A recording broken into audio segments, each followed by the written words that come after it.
वक्फ board act की अब आगे बढ़ते बात कर लेते हैं, जहां संशोधन को लेकर लगातार हंगामा देखने को मिला। कल भी अगर सेशन की बात करते हैं तो विपक्ष लगातार इस मुद्दे को उठाता रहा और हंगामे की तस्वीरें हमने आपको लगातार दिखाई थी। लेकिन सवाल खड़ा होता है कि आखिर विपक्ष को दिक्कत क्या है। कई सवाल यहाँ पर खड़े होते हैं। इस पर आप इस रिपोर्ट को देखिए और देखिए कि किस तरह से सियासी वार पलटवार तेज होते हुए नजर आया।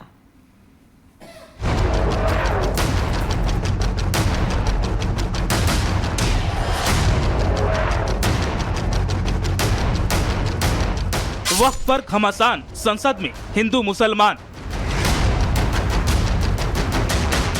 वक्फ पर रार, विपक्ष बनाम सरकार। हर काम में कलेश, विपक्ष का यही एजेंडा शेष। जैसा तय लग रहा था वक्फ संशोधन विधेयक को लेकर गुरुवार को संसद में वही हुआ। सरकार की तरफ से केंद्रीय संसदीय मंत्री किरेन रिजिजू ने जैसे ही वक्फ संशोधन विधेयक 2024 पेश किया, विपक्ष के तय एजेंडे के मुताबिक हंगामा शुरू कर दिया। इससे पहले कि सरकार के मंत्री इस बिल के फायदे गिनवाते, विपक्ष बिल के विरोध में सदन में हंगामे पर उतर आया। नई नई दलीलें दी जाने लगी और इस बिल को पूरी तरह से मुस्लिम विरोधी करार दे दिया गया।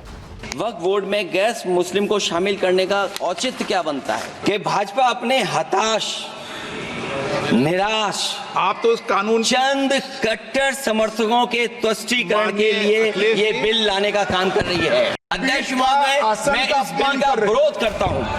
विपक्ष का रवैया वक्फ संशोधन बिल को लेकर ठीक वैसा ही था जैसा कि आमतौर पर विपक्ष हर मुद्दे पर करता आया है।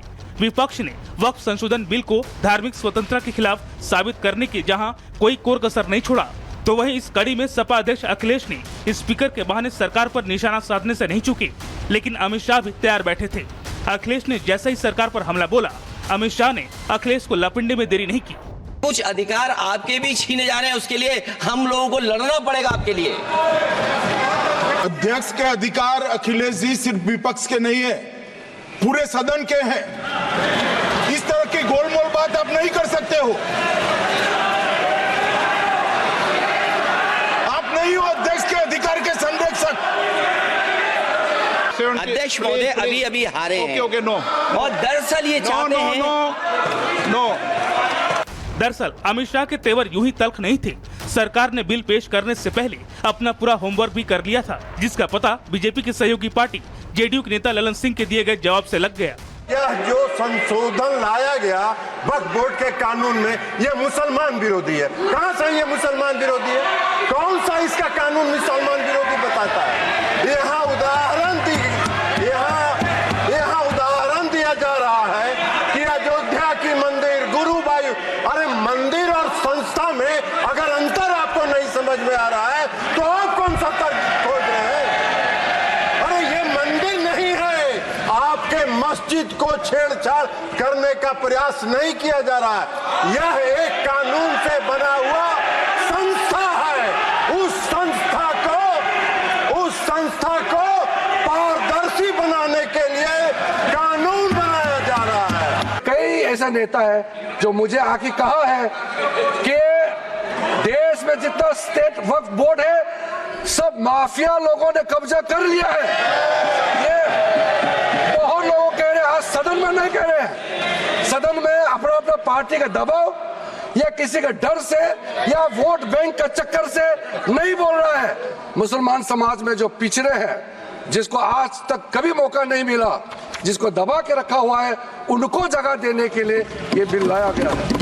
क्योंकि हिंसा के बाद बांग्लादेश में जो सत्ता परिवर्तन हुआ है उस पर सभी की नजरें हैं। लेकिन लगातार वहां से जो तस्वीरें देखने को मिल रही है उससे चिंताएं काफी ज्यादा बढ़ जाती है, क्योंकि यहाँ वहां पर साफ तौर पर देखा जा रहा है प्रगति किस वक्त हिंदुओं पर अत्याचार किया जा रहा है। बिल्कुल, और एक दिल दहलाने वाली घटना सामने आई है जहां अल्पसंख्यकों पर अत्याचार किया जा रहा है। बताया जा रहा है कि नोआखाली के मोईशाही गांव में एक लड़की को जबरन उठाकर ये लोग ले गए और पुलिस लड़की की तलाश में जुटी है। ये तस्वीरें भी आप देख रहे हैं, एक्सक्लूसिव तस्वीरें आपको दिखा रहे हैं।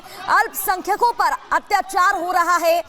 हिंसा के बाद बांग्लादेश में सत्ता परिवर्तन के साथ पाकिस्तान जैसे हालात हो गए हैं। 3 लोगों को पुलिस ने हिरासत में ले लिया है और पूछताछ कर रही है। नोआखाली बांग्लादेश की ये तस्वीरें आपको दिखा रहे हैं जहां पर हालात बद से बदतर हो गए हैं। तस्वीरें आप देख रहे हैं कैसे एक मासूम लड़की को उठाकर जबरन ले जाते दिखाई दे रही हैं, उत्पात मचाते ये नजर आ रही हैं और लगातार इनका जो उत्पात है वो सामने आ रहा है। ये एक्सक्लूसिव तस्वीरें आप नोआखाली से देख रहे हैं जहां पर जबरन लड़की को उठा लिया गया।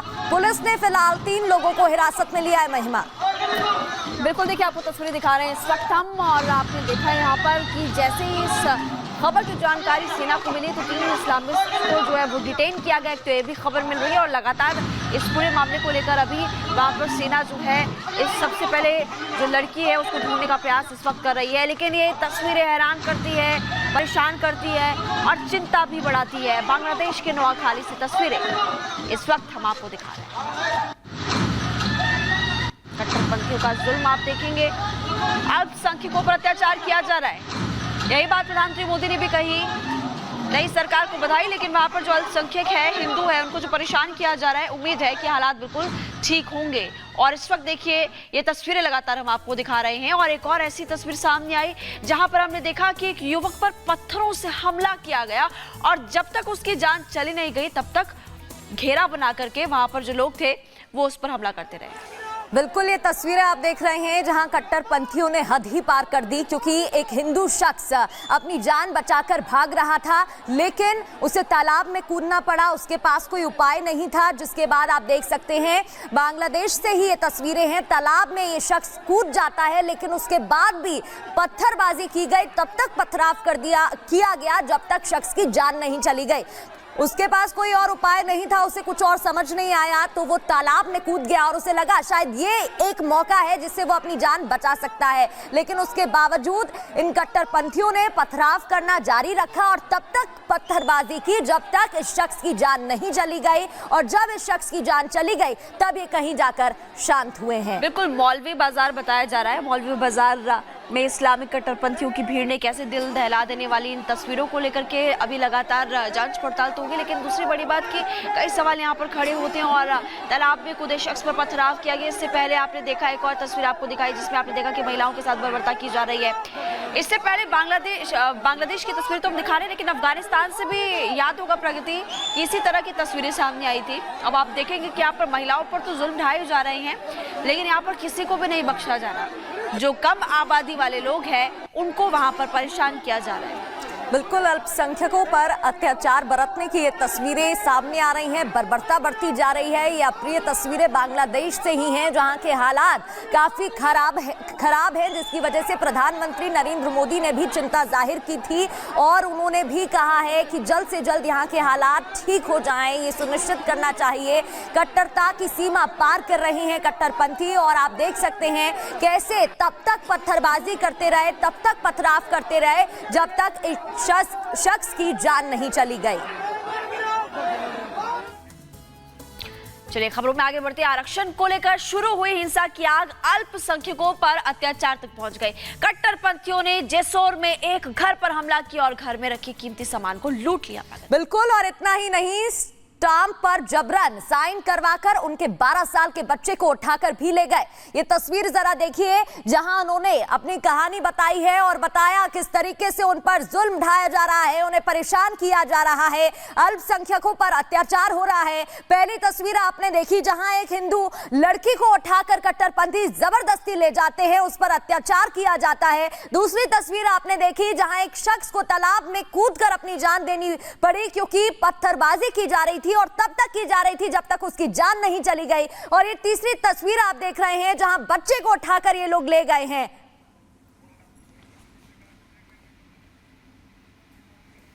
देखिए बांग्लादेश में इस वक्त लगातार आपको बता रहे हैं जो उथल पुथल मची हुई है उसको लेकर रिएक्शंस भी सामने आ रहे हैं। और सबसे बड़ी बात कि पाकिस्तान के जो वजीर आजम है शहबाज शरीफ, उनकी तरफ से भी अब टिप्पणी की गई है इस पूरे मामले को लेकर। एक उनकी तरफ से सुझाव भी दिया गया, क्या कुछ कहा गया वो देखना काफी महत्वपूर्ण है। बिल्कुल, और आपको बता देते हैं कि बांग्लादेश में उथल पुथल लगातार जारी है और इसको लेकर पाकिस्तान ने प्रतिक्रिया भी दी है। जैसे कि महिमा बता रही थी, शहबाज अमन चैन की बात कर रहे हैं, लेकिन बांग्लादेश में हुए सत्ता परिवर्तन से पाकिस्तान खुश है। रिपोर्ट देखिए।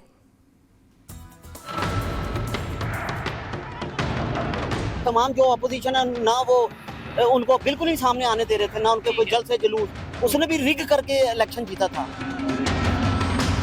वो हेलीकॉप्टर में बिठा के फौज ने उसको बाहर इंडिया भेजा है ना, और वरना वो खुद कैसे